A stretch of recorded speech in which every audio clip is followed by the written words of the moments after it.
Okay, we're recording. Welcome everybody to the latest edition of the Scholar Gypsies. Today, I'm delighted to have Tom Luongo, and he's basically the author and publisher of Gold, Goats and Guns. I came across Tom's financial analysis along with his geopolitical thinking and the way he's put those two areas together. I thought it was unique, and when I first saw him on the Duran, and then I started the way you start going through all their old videos, and I was thought, God, if I could get talking to Tom on some of the stuff that's going on around the world in the geopolitical arena and the financial arenas, it'd be great. So delighted to have him. I'll just go through his bio because he's probably not familiar to many of the people that might be watching from my West Awake platform. But he's a former research chemist, amateur dairy goat farmer. I love that bit. Austrian economist. He's been published on Zero Hedge. He's been on the Duran, as I said, LeeRockwell.com, Bitcoin Magazine. We're going to get into a bit of that. Newsmax Media will be familiar to plenty of people in Ireland. And he actually does raise some goats and milks them. He's a libertarian, and what I liked in his bio from his website is he's distrustful of all human organizations larger than a two-handed game of poker. So without further ado, I'll have links to Tom's website and his Patreon accounts in the description of this video, and I'd invite people to definitely go check it out. Also, if you're watching this video on YouTube, please like and subscribe to the channel and share it as much as you can, and support what we're trying to do here in Ireland to get a broader spectrum of voices and ideas on available to Irish audiences. So without further ado, I'm going to move to the first question because I'm interested in finance and I'm interested in crypto, and we might expand out, but we have the collapse of the FTX exchange and Sam Bankman-Fried there a few weeks ago, and now in recent days, the last two or 3 days, we see that forces are coming for the biggest centralized exchange in the world, Binance. And I suppose I know you're a Bitcoin guy and you have deep knowledge of crypto, so maybe you might give us your thoughts in that arena first. Sure. The situation with the first thing that happened when FTX imploded, and it mostly imploded on election night here in the United States. So there are no coincidences in politics. There are certainly no coincidences in geopolitics, finance, and everything else. The first thing, whenever something like this happens, the first question I always ask is not what happened, but who did it, and then who benefits from it. Because all I really care about in the kind of analysis I do, every move like this is important. So now the question is, well, who did it? And then cui bono and cui malo, who benefits and who doesn't, right? And who's harmed by it. And the timing of this, and given the way things have been playing out, certainly within U.S. domestic policy circles, and I'm talking specifically about the Federal Reserve, and now Elon Musk getting a hold of Twitter and all of these other things. Like, to me, the way this went down, given the ties, the minute that we started to find out that this guy had deep ties to the DNC and blah, blah, blah, like, oh, this is the Fed. And, the New York money center banks took this down.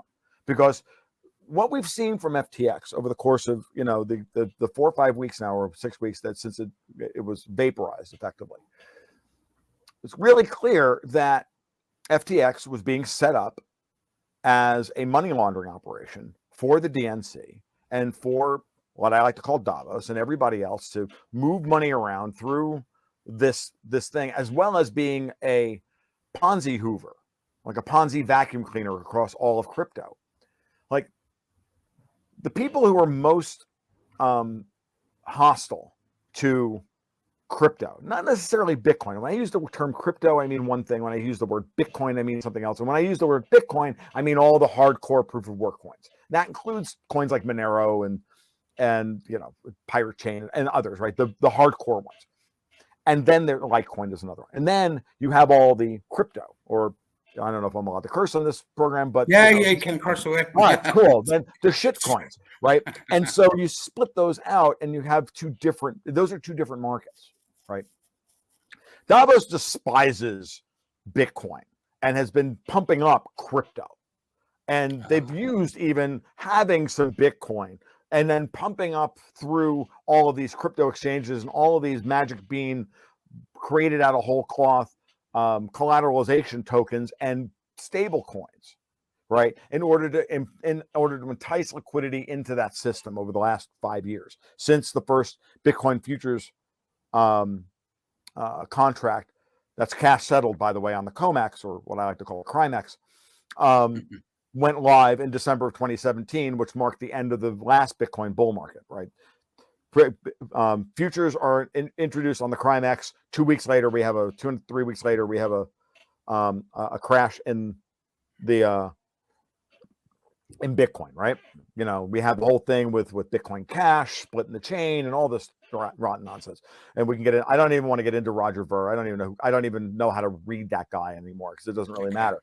But what's clear about this is that Davos wants the end of traditional commercial banking, any ties to hard assets, and fully digitized money issued directly through a central bank that's programmable and given, and they have full control over, and then have also full compliance associated with it. So 100% tax compliance, no privacy, no this, no that, none of that stuff. Moreover, it's the end of the commercial banking sector. If you take their arguments to the conclusions, there's no need for commercial banks because now the central banks can decide who gets a loan and who doesn't, and it's based on your social credit score, not your actual credit worthiness, based on your ability to make to turn a X pool of capital and X plus 10% pool of capital, right? So, and get a positive return on investment, which is traditionally what banks are supposed to do. Now we've lived, and so many of us have lived through the era of like the apotheosis of the central bank era. Yeah. You know, we all have lived through it. I was born in 1968. We went off the gold standard in the United States in 1971. So my entire life, I've been living under the dollar, some version of the dollar reserve standard, right? Or the beginnings of the dollar reserve standard, then the dollar reserve standard, then the end of it, which has already occurred. We can get into that later. But with FTX, it's clear that what they were trying to do with FTX and with all of this crypto was to create a nascent prototype of the central bank digital currency system that they wanted to create with all of the central banks, because then they could tie it to a payment layer underneath with, I don't know, freaking Ripple, or pick some other shit coin that doesn't really matter that they control. And if they could get escape velocity on confidence, then the money that went into that system, and they can get payment layers done, nobody ever needs to leave. They never need to go back to trad finance.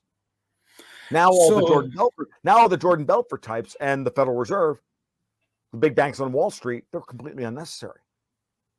Okay, so that I want to interject you just possibly there. This brings you to and this is the theory that I've heard from, I think basically you're the first person I've heard it, or is that in Ireland here, we have the sense that the WEF, the Davos crowd is slickly aligned on both sides of the Atlantic.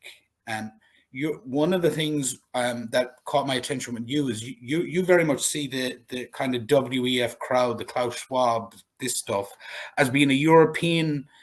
The Europeans are much more bought into it than, we'll say, interest in the United States. Well, it's kind of. You're mostly right. Let's try and break it down a little bit further than that. There are plenty of Davos aligned globalists in the United States. Okay, many of them have a big stack of manila folders on their desk which say, "Oh, by the way, you work for us." They're Davos by compromat, right? And then others are true believers like Al Gore and John Kerry and Hillary Clinton and a variety of others, right? Barack Obama, and they're all Davos, right? Janet Yellen, Ben Bernanke, right? Like I said, those people. When you start to look at those people, they're clearly, whether they're true believers or they just like power in the case of Hillary Clinton or whatever, right? And then you have the old European colonial money, which is what Davos really is.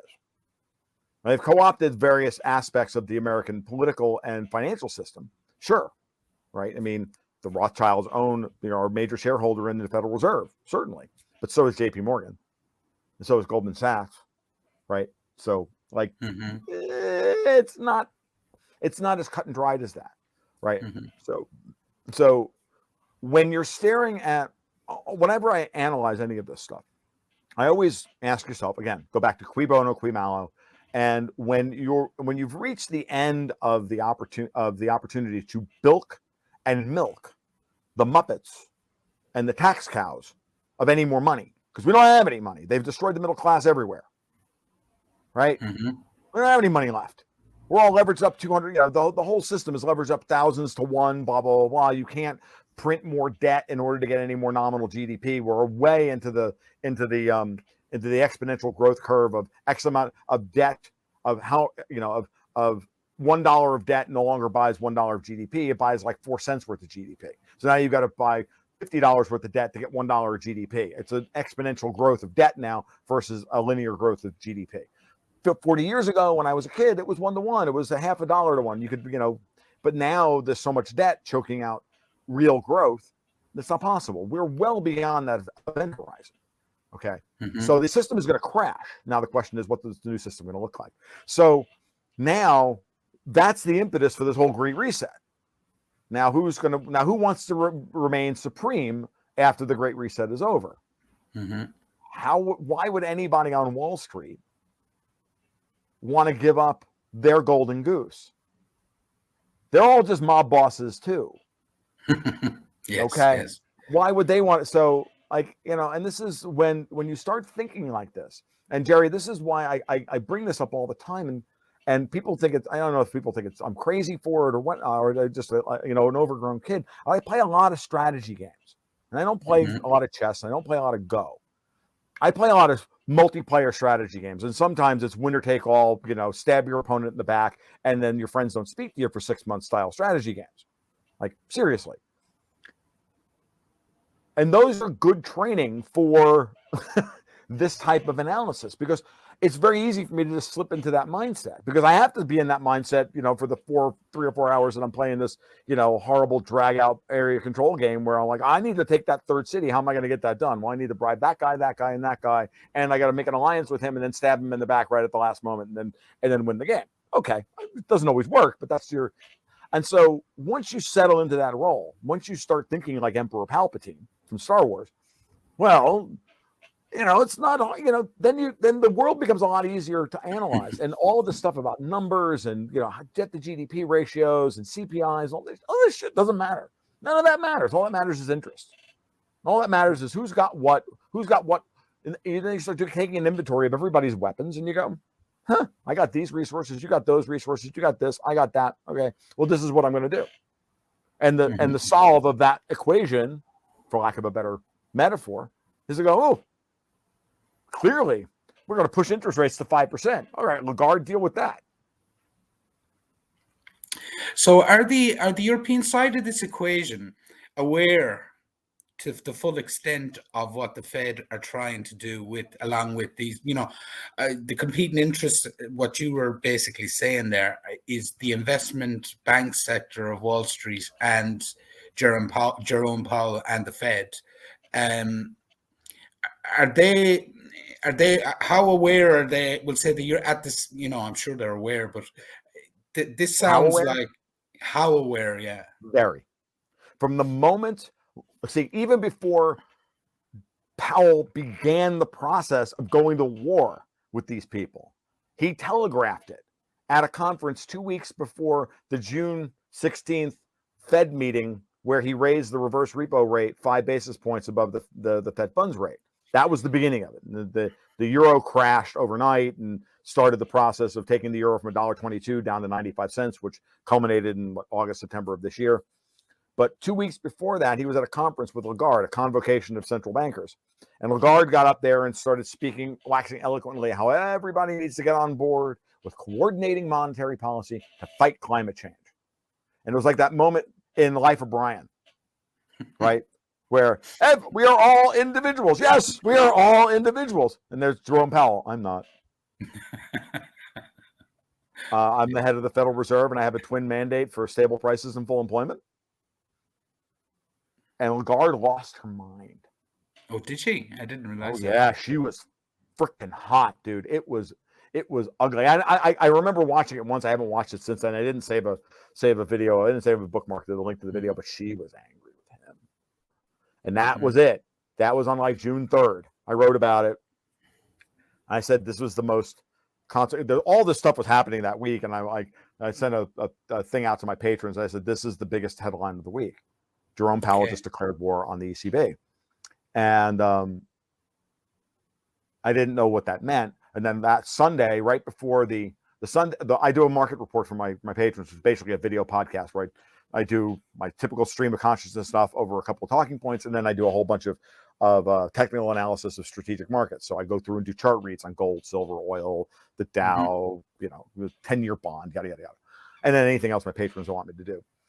And in that market report, I sat there after a year and a half or almost 2 years ago, going, God freaking Christ, when is the Fed going to defend the dollar? They can't do this. They have to defend the dollar at some point. And I just, offhandedly said, maybe it'll be on Wednesday. This was on a Sunday market report because I do them on Wednesdays and Sundays. So I just got finished with the one this morning. We're recording this like an hour before the FOMC meeting on the 14th of December, right? And so that's always, and so the FOMC meeting always happens. And that morning, I'm always doing a market report where I, chat, with my patrons and I do that and I put everything together that morning. So I'm always having to anticipate. And then we talk about the postmortem on the Sunday. And I said, the Fed's going to have to do something here. And lo and behold, that Wednesday, they didn't do anything, but they did raise the reverse repo rate by 5 basis points. And all I did, and I didn't have any idea what that actually meant, but I went, that's interesting. So if nothing happens, Zero Hedge, and the Zero Hedge literally writes an article saying, nothing happens at the Fed meeting other than this little technical interest rate was raised by 5 basis points by the Fed. I'm like, well, that's interesting, Zero Hedge. If that's the case, why did the euro just drop 3 cents? Yeah. Big deal in currency markets, by the way. Yeah, so you're talking about the euro-dollar market there. Yeah, now we're talking about draining the euro-dollar market. So they're absolutely, to answer your question, that's a long way around of just getting the history on this. That yes, they're absolutely convinced of that, and that's why they were trying desperately to pass all these spending bills last year, because that would then keep the Fed from being able to raise interest rates and tighten, because they would be forced with a new round of QE to take all that on their balance sheet, because there was no appetite to sell the debt into the foreign markets. And if the Democrats wanted to do $6.5 trillion of more spending, guess who was going to be on the hook for that? Well, the Fed. Yeah, the Fed, yeah. Okay. So, and then the Fed would get blamed for it by all the Austrians and the libertarians who are not seeing the problem. I remember Martin Armstrong just saying, you guys just don't get it. And he was speaking somewhat to me, and fair enough. But I listened, as opposed to all the Peter Schiffs and everybody else who are just going, complaining about the Fed. I'm like, stop it. Ron Paul's both right and wrong here. The Fed is a problem, but Congress is also a problem. There's the fiscal side of the equation, there's the monetary side of the equation. Now, when we could sell the debt into the market and everybody was willing to buy it, everything was great. Today, no one's willing to buy it. Not at the rate that we're spending. Over our budget deficit. No one else, the world is not willing to fund the U.S. budget deficit anymore. So with a hawkish Fed, this is a change over the Bernanke-Yellen years, where you have a hawkish Fed being dragged into QE, like during COVID. Powell was not happy about the CARES Act. So it's clear that there's a change here, and our old methods of analysis and our old biases and our old assumptions about what the market looks like and who the factions are is obviously changed. And then when you sit down and you break down all the incentives of the players at the table, well, it's clearly obvious that Jamie Dimon over JP is not going to turn over the keys to JP Morgan to Klaus and his merry band of freaking, commies and Nazis. It's just not going to happen. Sorry. I just don't see that conversation happening, at the Waldorf Astoria in New York, when they all get together to have overpriced drinks and cigars. And I'm like, they're all sitting there going, we got to take out this Klaus Schwab guy. Like, what the hell? So how does so the line in the sand was drawn at that meeting? If we look at it this way, and the situation we're in at now, like obviously we'd be conscious of the fact that the euro seems in the eurozone, and if we flesh it out to the the war we acquired in February. Mhm. How do what's the Euro bureaucratic class response, defensive response to what Powell has done? Or, in one sense, he's declared war on the, Yeah, he absolutely has. The EU is powerless to stop any of this. Basically, all they can really do is, well, they're not powerless to stop it. I don't think that the Biden administration works for the United States. I think they work for Davos. Okay. I think they work for the Europeans. I've clearly said this, that the quote unquote, I don't even call him Biden anymore. He's quote Biden unquote. Basically, it's Obama. That the Biden administration, dirty to all get out in Ukraine, is never going to allow any of the reality of Ukraine to get out into the wild. That's one thing. Everybody was, looking in the West was looking to Ukraine as the means by which to like create the new. They were going to atomize Ukraine and then rebuild it back better, and then with a central bank digital currency, and that was going to be their petri dish, while at the same time destroying the Russians by forcing them into a war that they didn't think the Russians could afford, and then cut them off from the Western financial system, and then they'd be able to collapse Russia, get regime change, blah blah blah blah blah. None of that's worked. What they have now is the Russians, atomizing the country. But and in a sense, or I get your take here, they've fermented a break. Like they've brought China, Russia, India, all the BRIC nations. They've almost Iran, Saudi Arabia probably as well. They've nearly accelerated the process of them guys coming together, because we know from very recent times India and China had major issues. They had scuffles on the border there, not within and another one just started up the other day. So every time, this is very clear that that perfidious Albion, those fuckers on the other side of the channel, the Irish Sea from you. Whenever India and China start to get cozy about anything, then they always flare up a friggin' conflict on the India-China border. Always happens without fail. Same thing between India and Pakistan. Same thing. Perfidious Albion is there at every moment. For the Irish in the audience, why did the sun never set on the British Empire? Because God wouldn't let these fuckers run around in the dark. And I'm at that point, and I like British people, and I like Irish people. I like Germans, but I'll get angry. But I get angry at the Germans all the time too. But leadership is different. The elite class, it's like I hate American leadership too, because they don't work for us. Like everybody, when you talk to real people, middle class people, that I meet all the time, like they're all warm and lovely and hot and big hearted and everything else, and then we're stuck with these rapacious, oligarchs who run around and try to justify their rapaciousness and buy everybody off and buy off normal people with bad ideas and, and fake money. And that's how they do it. And that system has to come to an end. And there is no system more fake than, Davos's plan for the Great Reset. There's nothing more fake than that. That's where we are. Yeah, and I think you're talking to an audience here as well that can that truth that resonates with them in terms of what you're saying. Are we then? So if we factor in, we have these two competing forces on either side of the Atlantic now. How do we overlay that onto the Ukraine-Russia war? Does that now mean we have we have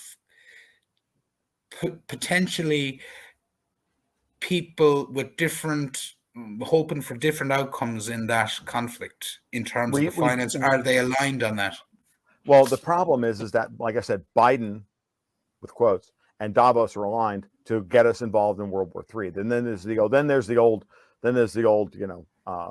neocon mafia, right? Mm-hmm. The Victorian New Ones and the leftovers like the John McCain Institute and Hillary and those guys who all just hate Russia with an animus. That all comes mostly from the Brits, by the way. All the stuff that you hear about Israel, and the Jews. I mean, give me a break. It's all just the Brits. It's all just old stuff that comes out of out of the British royal family. They created Israel to create tension in the Middle East, block European trade from Africa, and all 9 yards. I mean, it was all done on purpose, right? You know, it's like the Peacock treaty that, you know, that created artificial boundaries that ensured that there would be sectarian tension between various groups, you know, between the Turks and the Kurds, the Syrians and the Kurds, the Iranians and the Kurds, like all of this stuff, when there should have just been Kurdistan, right? Same thing with, you know, with Jammu Kashmir in between India and Pakistan. Always, right? Whenever the Brits leave an area, they always leave area and not area, so that they fight amongst themselves with a bad border between them, right? So India and not India, right? So, no, I was just gonna. The point being is that when you look at the Ukraine conflict, it's exactly the same thing writ large. That those factions want a war with Russia. They need a war with Russia. They need a kinetic war to cover to use as cover story for the collapse of the European economy. They're clearly trying to engineer, but they want to blame it on Putin. Okay, and when they're doing it themselves. And then they want to radicalize as many middle-class Europeans as possible into just blaming and to scapegoating Putin and the United States, by the way. If you haven't noticed that rhetoric is very, very strong. And they've turned that out. They've turned that one out in the last few. They really turned up the noise on that in the last few weeks. But I've been on this story for a year and a half. Like since the COVID lab leak theory was allowed to be justified or validated, and then like Jon Stewart and Anthony Fauci back in May of 2021, I'm like, oh, here's the setup. Now the U.S. is going to be the bad guy as they go to war with China, and I can just see it all playing out, and it's all been playing out exactly like that. So, you know, but at the same time, you have those factions within Europe, even within City of London, because even City of London is a monolith about this. There are Davos aligned banks in City of London, and there are non-Davos banks in City of London. And same thing as there are in New York, Wall Street. There are non-Davos banks in Wall Street, and there are clearly banks that are that are there, right? And so you can see which ones show up to Davos every year, which ones agree to still want to, limit oil exploration. Like there are all these tells, and of who is and who isn't on the bandwagon. So now the question is, and this is the big one. This is the big heresy. I was writing about this the other day.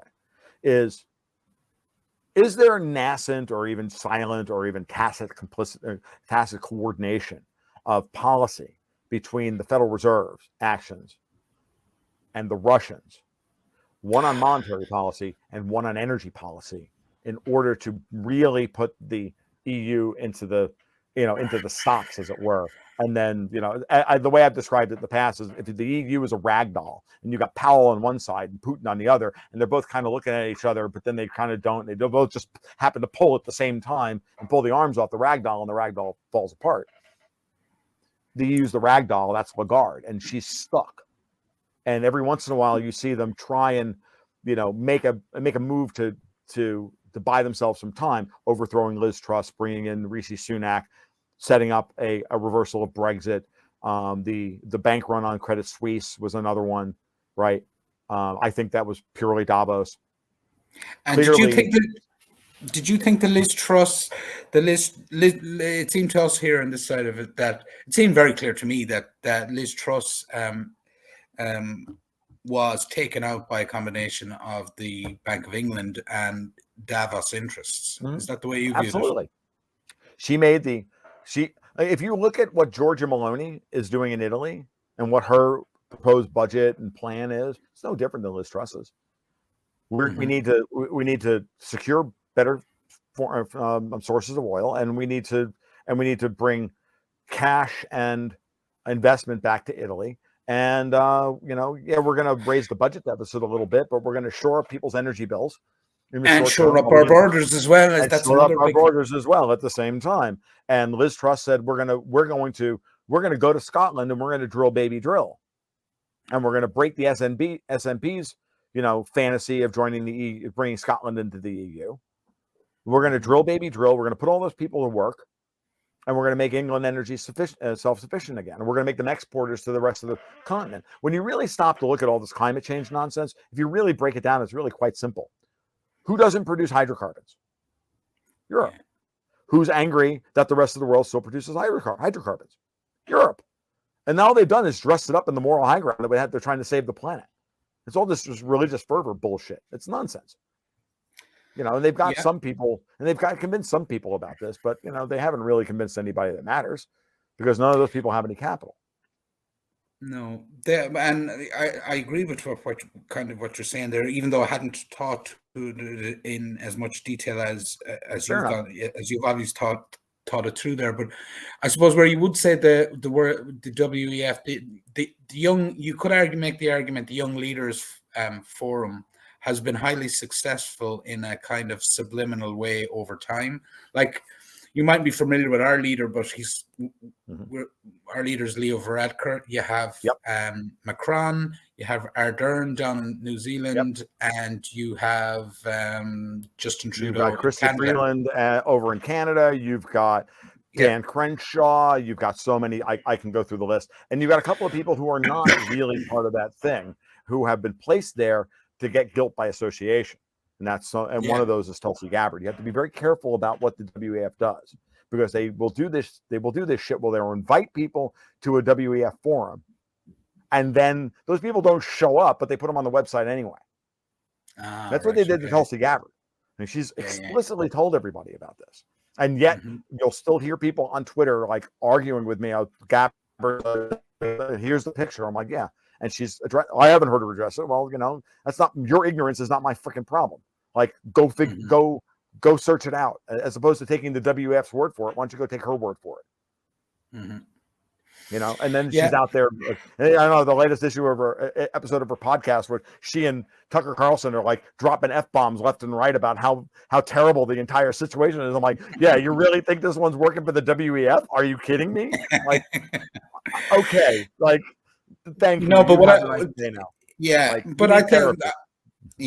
but I suppose the reason the names I brought up there was, when I look at them, you could throw a blanket over all of them and you cover their ideology. Like, they seem to be captured. They seem to have captured in a somewhat successful manner these people to think in the like, they didn't even have. You'd say one thing: we've had plenty of corrupt politicians in this country, but they didn't even have to fucking bribe some of these people. They just caught them on the ideology, like.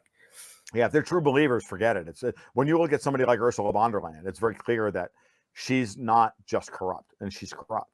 It's also that she's a true believer. When you listen to her talk, when you listen to Guy Verhofstadt talk, right? When you listen to Donald Tusk talk, when you listen to these people, these are they're not playing with a full deck. They are ideologically possessed. They believe they are full dyed-in-the-wool freaking commies. And I don't make much of a distinction between fascism and communism. It's just one is an early stage version of the other. It's not really that big a deal. At the end of the day, this is an ideology of collectivism over individualism. It's about collective capital formation over individual capital formation.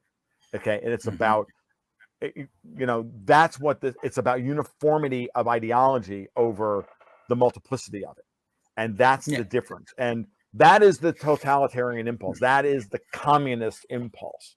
And the only way you get people to become like that is to indoctrinate them, okay, or to abuse them to a point where they're so full of anger and envy. And this is what's happened. This is where you have a lot of hardcore leftists in Latin America. If you listen to them talk, they're really not leftists as much as they are just they've been fucked over so goddamn badly by the quote unquote capitalists, who aren't capitalists at all. They're actually fascists. They're actually collectivists. They've just been sold bad code. They've been sold bad terms and bad code. And it's not that, my partner Dexter White and I talk about this all the time. He's like, dude, if we grew up in Mexico, we would be like friggin' Che Guevara beanie wearing friggin' dyed-in-the-wool leftists. Like, that's what we'd be, because that's the only opposition you have to these rampant fucking corporatists. Like, and that's your natural opposition to these people. But that doesn't mean you believe in you really believe in the death of the individual at all. You don't believe that 1984 is an operating manual. You still see it as a warning sign. These people see 1984 as an operating, and Brave New World are operating manuals of how to control humanity. That's a fundamentally different thing than your typical Central and South American leftists, or even a lot of Eastern European leftists. I talk to them about this stuff all the time. No, look, yeah, like, or even in Ireland. I talked with Brits about this stuff. With the those of the islands. Well, you probably won't be familiar with this, but this time last year, like, Ireland imposed a vaccine mandate in Ireland, and removed, and that's how I have a channel, that's how I started writing, and that's how I have an audience, basically, is the people that said no to that and basically kind of went against it. But the curious thing to me was that brought together a group of individuals that never had any formal relationships, if you like. But a massive part of the resistance, if you want to call it that, were the Polish and Baltics, who were saying, hold on a second, we know what this is. We've lived through this. This is communism. We've seen this record playing very recently. And so that was, it was kind of good to see from my own point of view on it. When we bring up the Poles and the Baltics, now clearly what they've done with the Poles and the Baltics is to play on their Russophobia, to play on that, to get them full-throated into supporting the ruinous operation in Ukraine. When all that's going to do is devastate everybody. The Poles are now dealing with massive, refugee in flight, a flight from Ukraine into there, and now it's destabilizing their country. The same thing with the Baltics, and it's terrible. It's terrible for everybody. But I've been screaming for years. I'm like, all Poland needs to do is send like some third-rate foreign secretary, some third-rate functionary under the foreign secretary to Moscow to meet with one of Lavrov's third-rate foreign secretaries and have coffee and start the conversation. But they won't do it because Poland's still, like, so many of the Poland politicians are still fighting friggin', old animosities going back to the 17th century, for Christ's sake. We can't, with the Russians. It's never going to end with these people. No, they have I think the Biden administration and the European, obviously the EU bureaucratic elite, who, I think they're fostering that phobia, particular with the Baltics and the Polish. But one thing I wondered, and maybe you haven't taken this, I get a sense that from the beginning of this war, and I have no proof to back this up, but in some way, one of the hoped for outcomes of all this is the destruction of Germany as the central power in Europe. And I wondered if that is how you'd view it. No, I think it's the exact opposite. I think you destroy the German middle class. Okay. Right? Because you need to destroy the German middle class, because they're the ones who are going to argue most strenuously against the bankruptcy of the entirety of Europe, because it's their pensions that you have to destroy. It's their comfortable lifestyle you have to destroy. But actually, Germany is rolling up the rest of the EU while consolidating power in the EU, because Germany is the highest beneficiary of the euro. And is that in the interest? Put it to you this way, then: is that in the interest of the Biden administration that you'd have a stronger Germany? You also need a Germany that refuses to do any business with the Russians. Okay, and they've got that, and that's why we have that. And that's why we have that now. When Merkel came out the other day and said, "Look, the Minsk agreements were nothing but a time-buying process to arm Ukraine for the coming war." That was the final. That was done to put an exclamation point on the Germany is never joining Russia. And but it's always been framed that the United States has been the one that wants that. Not really. It's really the old European powers want that, because they want Russia subjugated to Germany. If you have a virtuous capital cycle, trade cycle between the German industry and Russian energy that reaches escape velocity, you can't overthrow Russia. But do you think we're in a situation? You can't. I would, and that's their long-term goal, because remember, those people on the other side of the Irish Sea have had a hard-on to destroy the Russians since the 1850s. I fully accept that. Do you think? I think there was if we go back to the first weeks of the war, the first 2 weeks, the accusation was made that that Putin thought he could just go in there and steamroll Ukraine. I don't know whether that's true or not.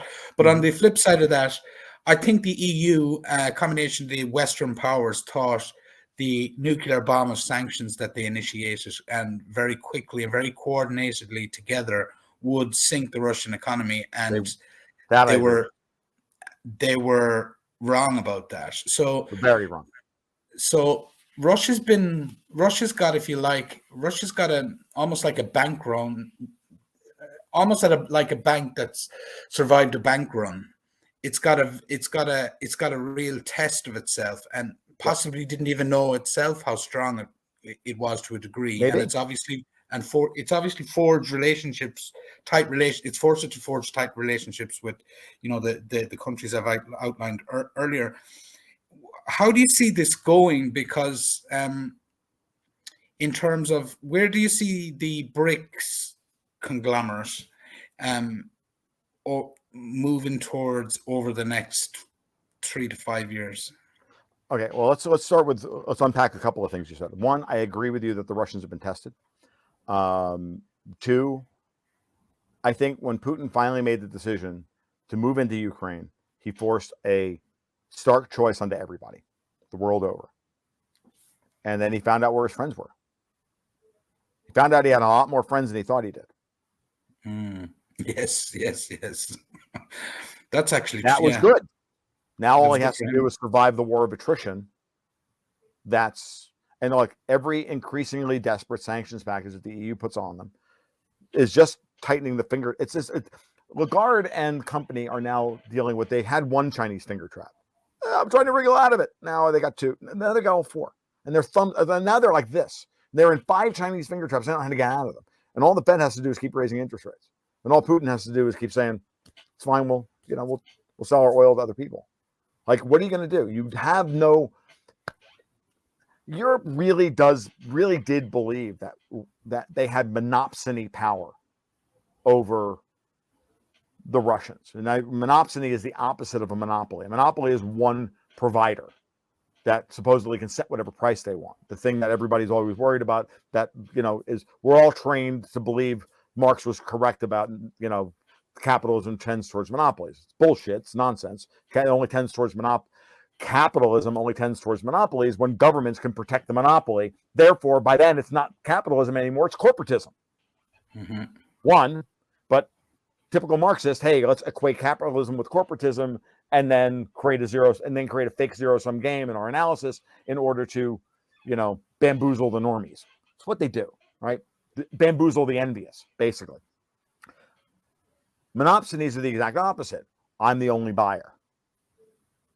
And the Europeans really believe that their position as the only, quote unquote, the only buyer of Russian energy would be enough to overthrow Putin, and that it would give them real power over him. And he's successfully told them to go fucking take a goddamn flying leap for 15 years, going back to 2000 or older, 2008. Over this shit. And he's kept telling them over and over again, why do you think he canceled South Stream in 2013 when they tried to impose new pricing rules on him and all this other shit? And he's like, fine, fuck you. I'm not selling you. You already have a good deal. I'm not selling this shit to you below cost. No. So then Merkel had to go and try and like schmooze him with Nord Stream 2, which she never had any intention of ever opening. Like, this is all bullshit, like every bit of it. And it's so unbelievably tiresome to watch it play out in real time.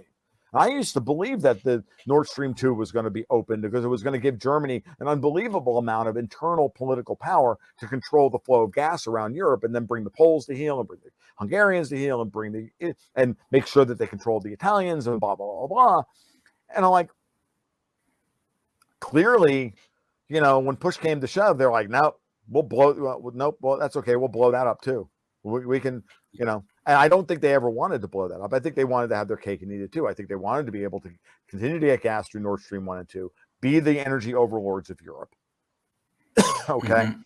And the Brits were like, yeah. And, they're like, yeah, no, like, sorry, that's not going to happen.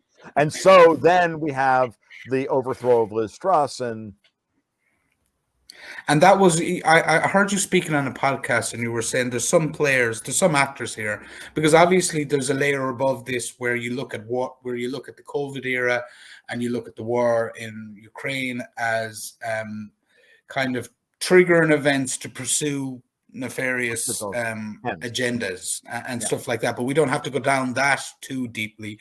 But you made a comment on a podcast, and I wanted to get an answer, because you said some poker players at this table are just trying to stay at the table.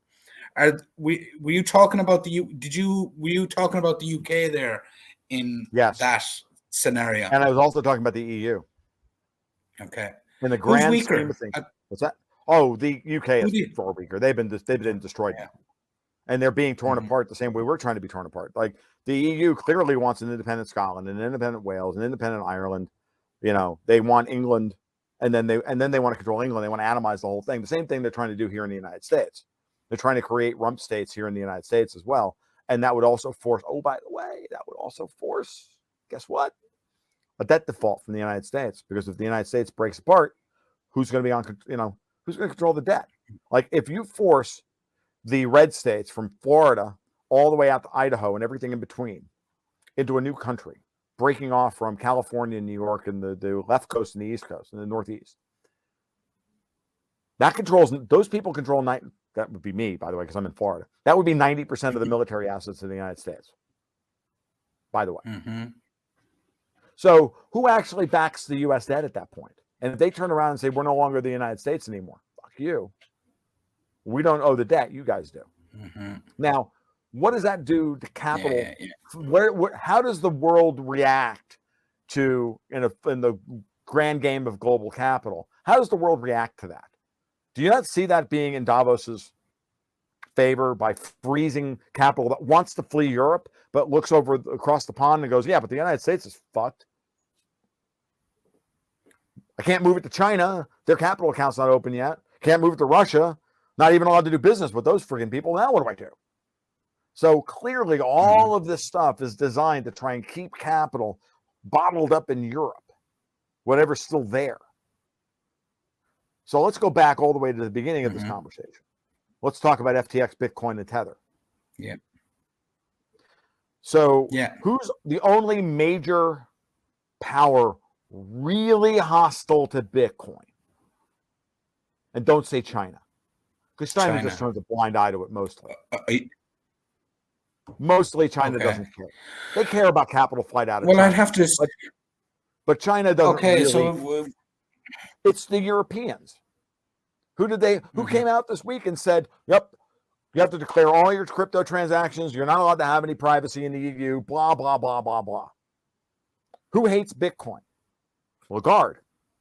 Bitcoin is an escape hatch. If the escape hatch exists, people will use it. We have to stop it. Who was trying to create an alternate to Bitcoin? Okay, now, why is Bitcoin interesting?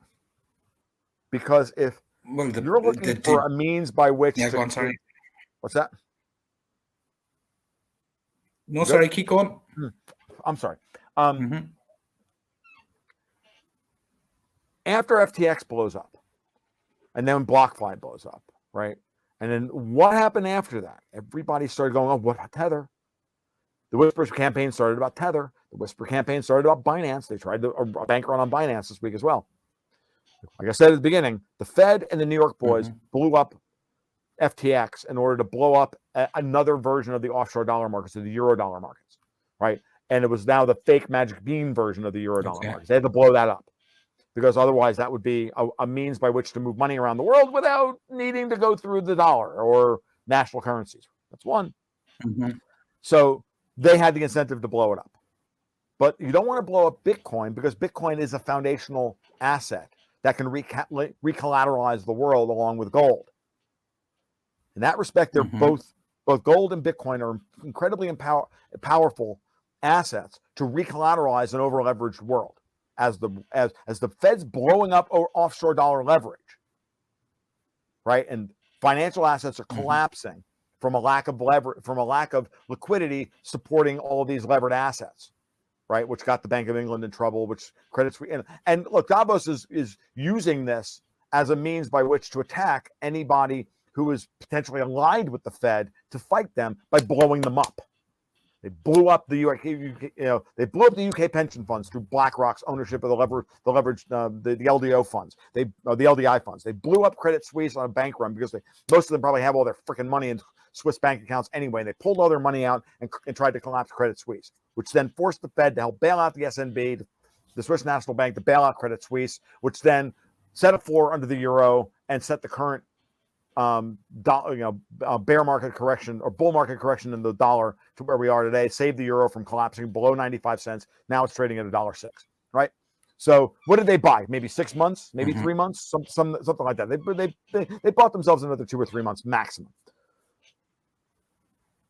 But if you want Bitcoin to survive all this, because clearly what was Davos trying to do? He's trying to push Bitcoin back to 5,000 bucks. They're trying to push it back below mining costs. They were trying to collapse the friggin' the friggin' mempool, for fuck's sake. You crash Bitcoin back to $5,000 a coin, no one's profitable. The network starts to collapse. You need to have a liquidity sink for people to be able to trade Bitcoin against something that isn't US dollars directly. You need to have a stable coin. So who controls Tether? I think it's the Fed. Say that again. I think it's the Fed. It's the only thing that makes any sense. We don't know really what Tether's assets are. They say it's all U.S. Treasuries, but we can't audit the accounts. Would the Fed want to be seen as owning a whole, lending a whole bunch of, holding a whole bunch of Tether collateralized against, $50 or $60 billion worth of their Treasury portfolio? No, but would they hold that in a proxy account in the Cayman Islands? Right. So let's think about Tether. It's about $60 billion in assets, maybe 67, I don't know, somewhere between $50 and $70 billion, whatever the market cap is on a daily basis. Doesn't matter. It's cheap for the Fed to buy and own and back Tether through a whole bunch of Cayman Islands or Bahamas accounts 2 or 3 times removed from themselves. Right? Tether swears up and down that they are backed by U.S. Treasury bonds. There is forensic data, and I can't really go through it, but I have a patron that's gone through all this, and he's like, dude, I can see it. That Tether's actually backed by U.S. Treasuries. They're not lying about this.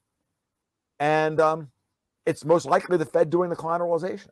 It makes sense if the Fed's trying to break Davos, and Bitcoin is one of the Achilles heels of the ECB, then it makes sense for them to want to keep it alive. And you have to have liquidity for it to trade against and create a real market for it. Otherwise, it has to trade against dollars, and direct trades of Bitcoin versus US dollars has been cut off. You can't really do it anymore. Right? So even Coinbase has their own freaking, stable coin, right? So no one really trades Bitcoin versus US dollars. They trade it against stable coins. Makes sense to me that the Fed would be willing to backstop Tether. It's a very small investment on their part. All right. There's a theory we're doing the rounds here about XRP and Ripple as being possibly some sort of a Trojan horse crypto that is going to be part. If the crypto markets are successfully destroyed, the majority of them, that XRP is one of the vehicle cryptos that is being looked at as a CBDC type currency. Yes. Have you any information on? I don't have any real information on XRP. that. What I can tell you, what I can tell you about XRP is that I'm very skeptical of it. I believe that Jay Clayton, on his way out the door as SEC chairman back in December of 2020, opened up that lawsuit to leave it as a poison pill for Gary Gensler to have to deal with. Right. Because the outcome of that lawsuit will be, to have to finally decide whether Ripple is a security or a commodity or a currency or whatever, none of which they actually want to happen, right? So Gensler is trying to walk this line of not validating Ripple and I haven't really, I thought about this for a while. I thought about this a long time ago, and I haven't really, I haven't kept up with the particulars of. I had a particularly sophisticated argument about this about 4 or 5 months ago, and unfortunately, it's like everything else. I only have so much stuff I can keep in my head at any one time. So, just clearly, Ripple is the thing of choice for Davos to be the kind of payment layer, the underlayer of whatever system they want to, the cross currency system they want to implement, and clearly the Fed doesn't want that to happen. Like, so you bind Ripple up, and I don't even know at this point whether Ripple's got a future or not. I really don't. But it is an interesting problem in and of itself. I don't know whether it's going to survive any of this. What I've been saying for a while now is I own a little bit of Ripple as a speculation bet against the lawsuit being settled in Ripple's favor, and then and allowing and to lift the investment cloud off of it. It is, for the most part, always a kind of pump and dump. But I don't know. I can't. I think we're beyond Ripple at this point. I think forces and events have moved beyond Ripple to being germane to the big fight. I think we've now moved into Tether and Bitcoin. I think we've collapsed crypto to the point where that's really the important thing here. Because I think the Fed holds all the cards. I describe it this way. The Fed actually, in the game of Texas Hold'em, the Fed actually holds aces. The ECB pre-flop fronted like they had aces, but they actually have kings.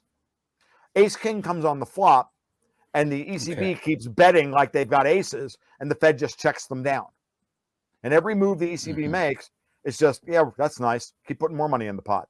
That's nice. Keep putting more money in the pot. Oh, look, you paired up and got your boat. Nice. That's nice. I got the over boat. Fuck you.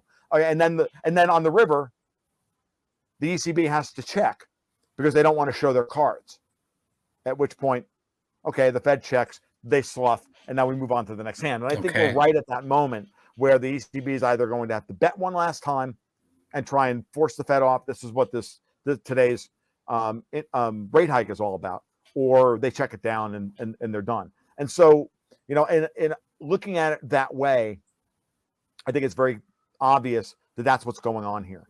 And once a majority of people, once a critical mass of institutional investors really understand that the Fed is holding all the cards, every move the ECB makes, they can easily counter. I was arguing with Luke Roman on Twitter this morning before we went on about all this stuff. And I'm like, that's great. Luke's arguments were great. And I was like, yeah, but if the ECB does that, then the Fed does this, check and mate. If the ECB does that, check and mate. Doesn't matter what they do, check and mate. So, going back to a chess analogy, it doesn't matter. It doesn't mean that the Fed's going to be in good shape after that's over, but it does mean that the Fed wins. What kind, obviously, basically, based on what you're saying, is what kind of, the EC, there's no out here for the ECB and the European EU other than World War III or the Euro. What kind of a time? Yeah, and I don't get the sense that, when you said there might be two forces pulling each, one on the US and one on the Russian side, kind of, I don't get the sense that the United States, even as bonkers as the Biden administration are, I don't get a sense that we'd get to that point. Or how do you feel? I think Lloyd Austin wants to get to that point, but I'd say they would. Yeah, I think Lloyd Austin wants to get to that point, but I don't think the real military guys do. I think the problem, of course, is that we still have civilians. We still have crazy civilians in charge of our military. So are we staring at the potential for a kind of military coup against the Biden administration? At some point, it's possible. What's happening right now on Capitol Hill is the wild card, right? If I'm right about what I see with the Fed, are the aftershocks of all of this that Joe Manchin flips in the Senate, the GOP is then in control with a slim majority in both the House and the Senate. Are they going to be able to stop Biden from doing anything really dumb? I don't know. Biden is going to continue to try and Mm-hmm. ratchet up the situation in Ukraine as much as possible. But they're going to lose a whole lot of people who were previously on their side because Elon Musk has control of the Twitter database of all the DMs, outing all of these people having violated every freaking law imaginable in the US on data privacy and interfering in elections and everything else. Like the same thing I said before about a critical mass of investors finally realizing that the ECB has no outs. Well, what happens when a critical mass of Americans realize that their alphabet soup agencies have all been trying to get them into a world war and bankrupt them and steal their elections from them? Mm-hmm. What happens then? Have you noticed how Nancy Pelosi hasn't said 3 words since the midterms? Have you noticed how Chuck Schumer isn't saying anything anymore? Have you noticed how none of them are saying? How you notice how Elizabeth Warren isn't complaining about the Fed raising interest rates? They were all doing that right up until the election, and then FTX blew up. Yeah, and they all shut. And Musk got control of the database. Well, like we're definitely we definitely probably kind of want to see that in, you know, if you look in the long term picture, the world we need a counter revolution somewhere. Yeah. This is the thing, and the more I argue with people, I'm like, don't you want to see the Fed blow up the offshore leveraged dollar loan markets? Don't you want to see them blow up the off budget black budgets of the CIA, the FBI, the DOD, MI6, the Mossad, and all these other freaking horrible people? Don't you want to see the drug trafficking stop? Don't you want to see the human trafficking stop? Well, I got news for you. It all runs through Ukraine, and it all runs through these offshore dollar loan markets. You know, be it through the British protectorates, the crypto markets, or whatever. Like, it's all the same shit over and over again. And most of it runs through Hong Kong. And that's, you know, this stuff has to end. I'm like, we should all be cheering this. And yes, it might mean that our home values that we all wind up, you know, underwater on our homes because we bought too much house for too much money.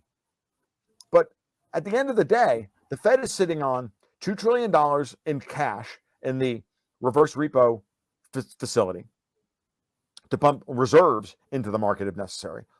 Or they're sitting on $5 trillion worth of U.S. treasuries to sell into a market desperate for high quality collateral. Mostly on the long end of the yield curve, which is the collateral everybody wants. What does the ECB have? Yeah. No, a couple of $1 trillion. I got nothing. They don't even have that pair of kings I was talking about. Sorry, they're actually trading. They're actually sitting there on a pair of pseudo connectors, you know, like 8, 9 of hearts and hoping for a flush. And they didn't even get a heart on the flush. I agree. Yeah, I know. I think we're looking at the collapse of the euro. Like, you know, broadly speaking, I don't want to say I want to see it because it's going to mean pain and suffering for a lot of people. But I would say we're looking at, you know, I would say the most likely outcome is the destruction of the euro and EU in the medium term. Like, how would you see that? Is that the most likely outcome?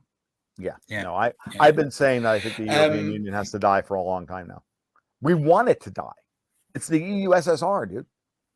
Yeah, no. It's horrible. No, it's just turned to that. Yeah. And look, no one here is going to escape unscathed.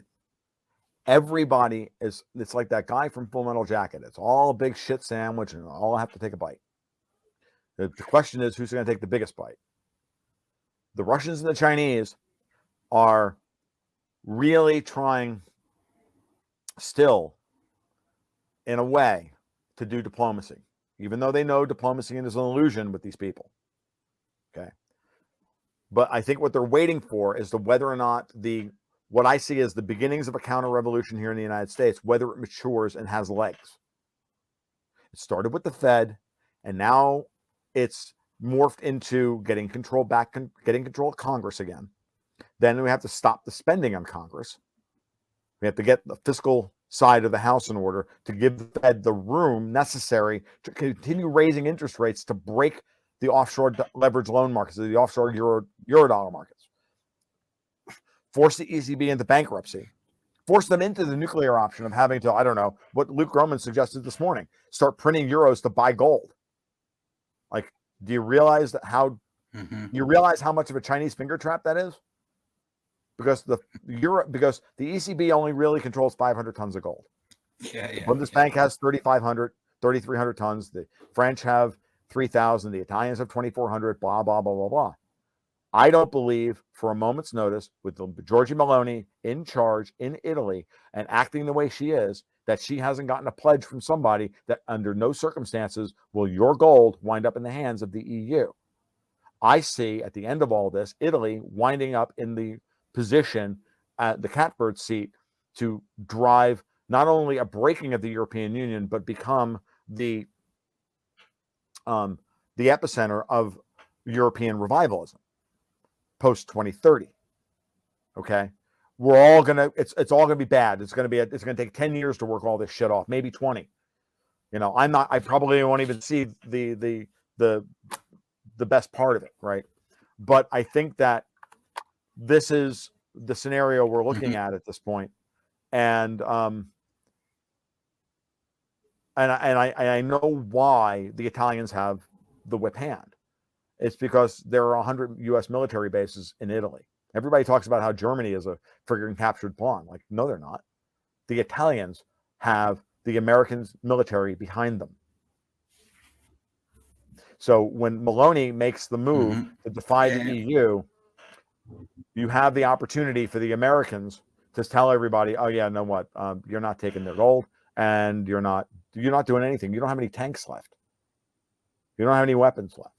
So, and Meloni and the Italians are sitting on a pile of capped oil and gas wells that they control that have been forced to be capped by the EU for stupid environmental rules that have forced them into an energy deficit. But it's not going to last. They're going to open up those wells, and once Putin and Turkey are done building a gas hub in Turkey and the pipelines completed, like, all that stuff opens up again. Once the North African situation opens up and, you know, Libya is finally, you know, and all these things are connected, and the French are going to be destroyed.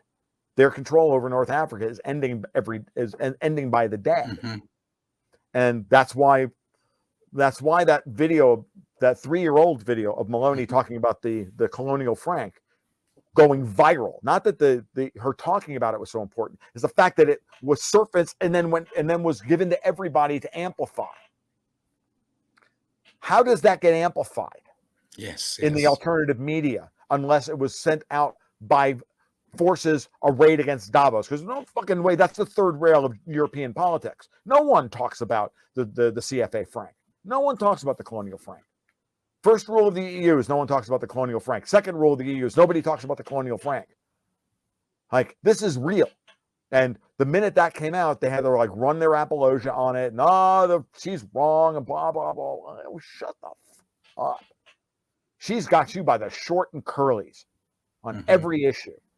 And then she issues a budget. That basically makes a mockery of the EU's budget rules, while at the same time saying, oh, by the way, this is all still within, this is a path out for us, and I'm still going to give you what you want, and you're not going to be very happy about it. So far, so good with Meloni, and she knows what things to pick, what hills to die on, and what issues to pick. I think she's doing a good job so far. It's a very, very dangerous minefield she's in, but so far she's navigated it well. Yeah, no, she's in a digital land. Yeah, no, and I agree with you there. And obviously we have Orban in Hungary as well as a kind of a bull. Like, you can already see that the European Union are pulling funding on Hungary, and is the key, because they're the third leg of the tripod that all the EU power rests on. All Hungary can do is try and keep itself alive. while the EU tries to eat it. And Orban's done a good job so far, but he's in a very weak position ultimately. Invariably, he always has to cave when things really are pushed to their limit until he gets somebody else to give him a hand. And that other pole could be the Italians. And it's going to take a little while to see if that plays itself out. And I think we just need to watch it carefully. And I don't have a good, I have early returns are good, but it's still all really up in the air. Like I fully expect them to double down, the EU, that is, Davos. I fully expect them to double down short of nuclear war. We just got the Ukrainians to send friggin' drones in or drones with missiles behind them in to attack Russia's nuclear site. Yeah. Like, dude, like they're trying to start World War III. Like,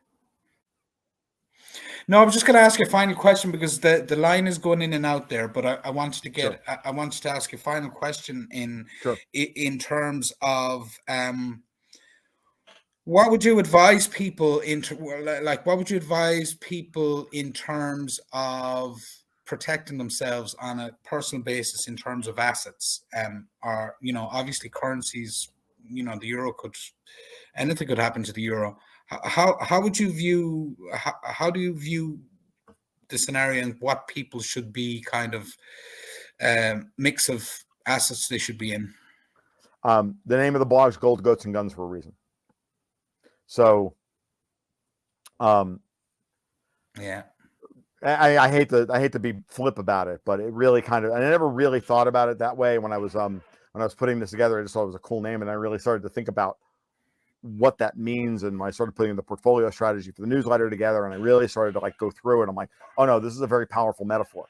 And right now, you're going to have to hedge your currency risks as best you can. And you have to, the big one is get out of debt. You're moving into a very, very ugly scenario. Have no debt, have no claims against your cash flow. Up your skill set so that you have multiple streams of income. Make sure that you're fully integrated with your local community as much as possible. Find deficiencies in your local community and try and make those things better. If you've got investment capital, for example, right? I have a friend of mine I was talking to the other day is working on food security here in Florida, for example, right? Making sure that we have enough, you know, meat and grain processing and all of that stuff at a high level. I, of course, am looking at it at the small level, like, you know, is there, you know, did I hear about some other guy opening up a deer processing facility in his backyard? Because if he can process deer, then he can process goats, he can process sheep, you know, that kind of thing. And we've all got a few goats, and everybody out here has got a few chickens or goats or whatever in their backyard. Not that, you know, you need a processing facility for this. You can do this yourself. All you need to do is a thing in the backyard, and you can hang the goat and, you know, do what you need to do. But the point being is that, you know, your local community is going to need something, is missing something. In this age of globalization where none of us actually produce anything or do anything, that's all been offshored to other people, and we just, you know, play the currency arbitrage game to get goods brought into us and whatnot. And nothing against, you know, supply chains and all of that, and finding efficient ways of deploying capital to produce goods efficiently. I love all that stuff, but we have to realize that era is coming rapidly to an end, and that the Fed has to get out from underneath the dollar as the global reserve currency, because it's happening whether they like it or not. So part of what they're doing isn't just going after Europe. Part of what they're doing is setting the stage for the end of the dollar as the global reserve currency, which Powell has spoken about at times, saying, look, there's room in the world for more than one reserve currency. Because of that, he's telling you that privilege is now turned into a burden that we can't sustain. So this is a world that we've gotten used to as a new world on the horizon. There's going to be opportunities in that horizon, during that time, and there's going to be pain in the process. So if you don't have any counterparty risk to your assets, you own your house, you know, you have your own business in some way, manner, shape, or form that produces, income that you feel is stable. You have a community of people and mix of skills that can get around anything that you lack personally. So if you have to go outside the system, you can get your family fed, yada yada yada. Then you've got 75% of it licked. And as far as investments are concerned, yeah, I don't know if anything's going to survive this. I don't know what the financial markets are going to look like 7 years from now, 10 years from now. Like, go to the end of Agenda 2030. What is everything going to look like? I don't know. I don't have a good answer for that. No one does. Yeah. And if I did, and if I sat here telling you that I did, you'd know I'd have a bridge to sell you in Brooklyn. Like, it's not that tough. So. Yeah. No, I appreciate that. No, I'm just interested in your insights in that particular question.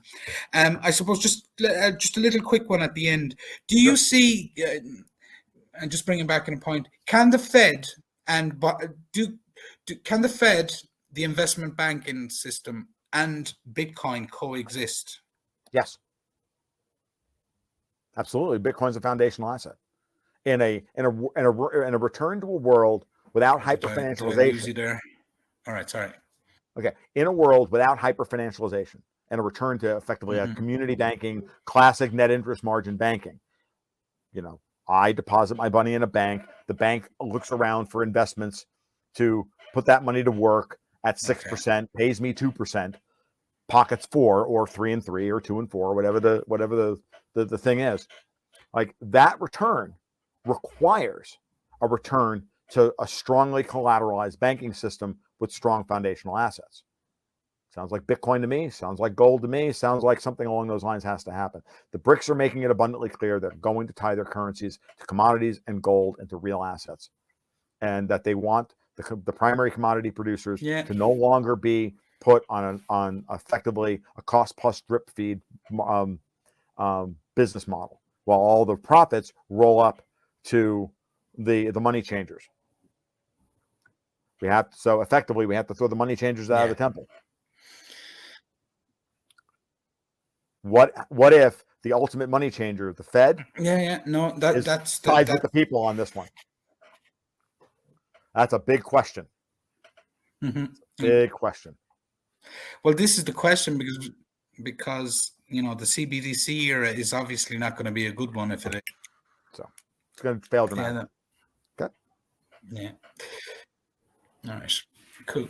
Listen, Tom, I know you've interests on later in the afternoon here, and I've already taken up an hour and 20 minutes that's flown by. All I want to say is thank you very much for giving me your time here today. I have would encourage all my audience to go look at tomluongo.me. I have it in the ticker tape down there below on the video, but I'll have it in the description. Definitely check out him and his Patreon. His Patreon also will be in the description link here as well. And hopefully, if I haven't disappointed him too much, he might come back to us in a few months' time when the world to see what way the world is then. If we're still in existence. No, I think is there anything else you wanted to say, Tom? Anything you wanted to promote or any stuff like that? You've already done it, which is great. I mean, other than like following me on Twitter at TFL1728, that's where I do the most damage, I think, anymore. And